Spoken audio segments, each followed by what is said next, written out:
Welcome to south Indian cooking. இன்றைக்கி நம்ம பார்க்க போகிறது ஒரு அருமையான டேஸ்ட்டில் பீர்க்கங்காய் துவையல். இப்போ சம்மர் ஸ்டார்ட் ஆயிடுச்சு. உங்கள் சமையலில் வந்து டெய்லி வந்து இந்த மாதிரி நீர் சத்து உள்ள காயை வந்து ஒரு காய் சேர்த்துங்க, உடம்புக்கு ரொம்ப நல்லது. இப்போ இந்த துவையல் வந்து நல்ல சூடான சாதத்தோட நெய் சேர்த்து சாப்பிட்டிங்கன்னா ரொம்ப சூப்பராக இருக்கும். இப்போ இதை செய்யறதுக்கு வந்து நான் 350 கிராம் பீர்க்கங்காய் எடுத்துருக்கேன். இப்போ இதை வந்து நான் ரெண்டாக கட் பண்ணிவிட்டு மேலே இருக்கிற தோலெல்லாம் லைட்டாக சீவி எடுத்துங்க. இப்போ சின்ன சின்ன துண்டாக கட் பண்ணிவிட்டு இப்போ ரஃப்பாக கட் பண்ணி எடுத்துக்கலாம். நீங்கள் காய் வாங்க சொல்லவே வந்து எலசாக பார்த்து வாங்கிக்கோங்க. இப்போ பாருங்கள், நம்ம எல்லாமே ரஃப்பாக கட் பண்ணி எடுத்து வச்சுட்டோம். இப்போ ஒரு பேன் வச்சுட்டு 1 ஸ்பூன் எண்ணெய் சேர்த்துடலாம். இப்போ எண்ணெய் சூடே இருந்தோம் 1 ஸ்பூன் கடலைப்பருப்பு, 1 ஸ்பூன் உளுத்தம்பருப்பு சேர்த்துடலாம். இப்போ இது கூடவே 4 ஸ்பூன் கடுகு, 1/2 ஸ்பூன் சீரகம்.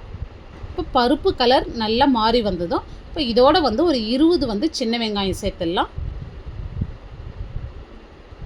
ஒரு 10லேருந்து 12 பல் பூண்டு சேர்த்துருங்க. இப்போ இதோட வந்து ஒரு 4 பச்சை மிளகாய் சேர்த்துக்கலாம்.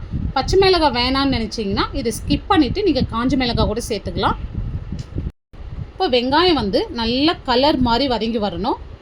பாருங்கள், இது கூடவே வந்து ஒரு 2 ஸ்பூன் வந்து வேர்க்கடலை சேர்த்துருங்க. இப்போ இது எல்லாமே சேர்ந்து நல்லா வதங்கி வரணும். இப்போ நல்லா வதங்கி வந்திருக்கு. இப்போ வந்து 1 ஸ்பூன் மட்டும் தனியாக சேர்த்துங்க, அதிகம் சேர்க்காதீங்க, 1 ஸ்பூன் மட்டும் போதும். இப்போ நம்ம தனியாக சேர்த்து நல்லா இந்த மாதிரி வறுத்துட்டு துவையல் பண்ண சொல்ல இந்த துவையல் நல்ல வாசனையாகவும் ரொம்ப டேஸ்ட்டாகவும் இருக்கும். பாருங்கள், இந்த அளவுக்கு வெங்காயம் வந்து கலர் மாதிரி நல்லா வதங்கி வந்திருக்கு. இப்போ நம்ம கட் பண்ணி வச்ச பீர்க்கங்காய் சேர்த்துடலாம். இப்போ இதோடு வந்து ஒரு 4 ஸ்பூன் மஞ்சள் தூள், இந்த காய்க்கு தேவையான அளவு உப்பு சேர்த்துடலாம். இப்போ மீடியம் சைஸில் ஒரு தக்காளி எடுத்து ரஃப்பாக கட் பண்ணிவிட்டு சேர்த்துங்க. தக்காளி நிறைய சேர்க்காதீங்க, துவையலுக்கு ஒரு தக்காளி கரெக்டாக இருக்கும். ஒரு சின்ன பீஸ் வந்து புளி சேர்த்துங்க. ஒரு கொத்து வந்து கருவேப்பிலை சேர்த்துட்டு நல்லா வதக்கி விடுங்க. இப்போ இந்த மாதிரி வந்து ஒரு 2 நிமிஷத்துக்கு இந்த ஆயிலே நல்லா வதக்கி விட்ட பிறகு இதில் கொஞ்சமாக வந்து நம்ம தண்ணி சேர்த்துக்கலாம். பாருங்கள், இந்த அளவுக்கு தான் நான் தண்ணி சேர்க்குறேன், ஏன்னா இந்த காயிலே வந்து நல்லா தண்ணி விட்டு வரும். இப்போ இந்த தண்ணி சேர்த்துட்டு மீடியம் ஃப்ளேம்லேயே ஒரு 4லேருந்து 5 நிமிஷத்துக்கு வந்து மூடி போட்டு விடுங்க. இப்போ சென்டரில் வந்து மிக்ஸ் பண்ணி கொடுங்க, அப்படியே விட்டுறாதீங்க. இப்போ பீர்க்கங்காய் பாருங்கள் நல்லா கலர் மாதிரி நல்லா வெந்திருக்கு. இப்போ இந்த மாதிரி நல்லா கலர் மாதிரி வெந்திருக்கணும். பாருங்கள், நல்லா வெந்திருக்கு பாருங்கள். இப்போ வந்து இதில் வந்து ஒரு கை நிறைய வந்து கொத்தமல்லி சேர்த்துதும் ஸ்டவ் ஆஃப் பண்ணிவிடுங்க. அந்த சூட்லேயே வந்து கொத்தமல்லி வந்து மிக்ஸ் பண்ணி விடுங்க. இப்போ இது நல்லா ஆறட்டும். இப்போ இது ஆறின பிறகு வந்து நம்ம மிக்ஸி ஜாரில் சேர்த்துடலாம். இப்போ இந்த துவையல் அரைச்சி தான் வந்து நீங்கள் ஸ்டோர் பண்ணுறீங்கன்னா இதில் வந்து தேங்காய் சேர்க்க தேவையில்லை, கொஞ்சமாக தண்ணி விட்டு மட்டும் திக்காக அரைச்சி எடுத்துங்க.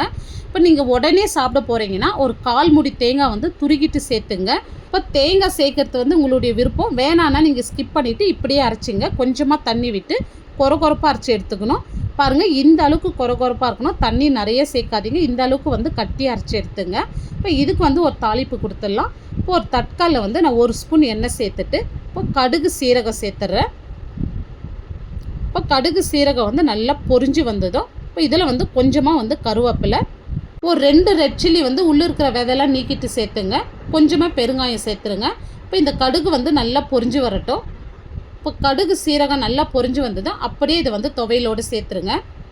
ஒரு நல்ல ஒரு அருமையான டேஸ்ட்டில் வந்து பீர்க்கங்காய் துவையல் ரொம்ப சூப்பராக பண்ணியிருக்கோம். இப்போ இந்த துவையல் வந்து இட்லி, தோசை, சப்பாத்தி, சூடான சாதத்துக்கு செம்ம சூட்டபுளாக இருக்கும். நல்ல சாதத்தோடு இந்த துவையல் சேர்த்து கொஞ்சமாக வந்து நீங்கள் நெய் சேர்த்துங்க. நெய் சேர்த்து இந்த துவையலோடு நீங்கள் சாப்பிட்டீங்கன்னா ரொம்ப சூப்பராக இருக்கும். இந்த சம்மருக்கு வந்து இந்த மாதிரி சாப்பிட்டு பாருங்கள், ரொம்ப அருமையாக இருக்குங்க. இந்த வீடியோ உங்களுக்கு பிடிச்சிருந்தால் கண்டிப்பாக நீங்கள் ஒரு முறை செஞ்சு பாருங்கள். லைக் பண்ணுங்கள், ஷேர் பண்ணுங்கள். நம்ம சவுத் இந்தியன் குக்கிங் சேனலை ஃபஸ்ட் டைம் பார்க்குறீங்கன்னா சப்ஸ்கிரைப் பண்ணிவிட்டு அப்படியே ஆளுன்ற ஆப்ஷனையும் கிளிக் பண்ணிவிடுங்க. அப்போ தான் நான் போடுற வீடியோ உங்களுக்கு உடனுக்குடனே நோட்டிஃபிகேஷனாக வரும். தேங்க்ஸ் ஃபார் வாட்சிங்.